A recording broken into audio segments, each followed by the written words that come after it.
take back a cheater. Hello, y'all. I'm Diana Brienne. So I once knew a woman whose husband cheated over and over and over, and she just ignored it, and she looked the other way. And eventually, they were both in their 80s later on, and I think actually in their 90s. And he died, and then she died a little bit later. And, she held on all those years, through the cheating years. Was it a smart idea? Was it a right idea? Was it a good idea? I don't know. I know she had a family at the time and they had finances, and she didn't want to be out on the street having to work with small children. And so she held her marriage together. And I've known other people in situations like that stayed in a marriage that had infidelity. Maybe it only happened once, or maybe it happened more than once. Maybe it was chronic. Maybe it was a mistake. So some people do stay in marriages even when cheating has taken place, and some people don't. I don't think that there's a right choice or a wrong choice. I think it's a personal choice what people do. And, cheating breaks trust. And often that trust can never be regained in the way that it originally was.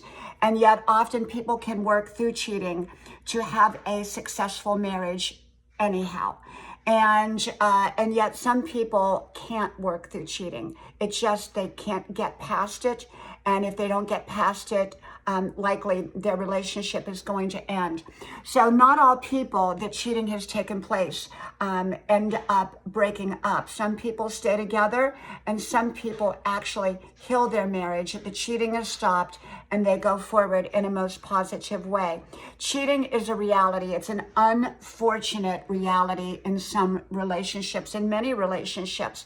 It's a very negative thing. It's something that can traumatize a relationship. It can traumatize the person who has been cheated on. And it can forever put the person who cheated in a very weakened position in that relationship. So cheating is stupid, in my opinion. And people who cheat are risking a lot. They're risking maybe even more than that relationship. They could be risking their whole family. They could be resisting finances. They could be resisting their job. I mean, there's all kinds of things when people cheat. And yet some people do stay together. And I admire those people as much as the people that made the choice not to stay together, because it's a personal choice and every circumstance is different. Everybody has different things going on in their life. And I truly understand the one woman who had small children who stayed in her marriage. And I think probably it was the right thing, because her children grew up well. They went off, they went to school, they became successful. And later in their marriage life, after the cheating all stopped, I think that they had a pretty happy marriage. So does that make it right? Absolutely not.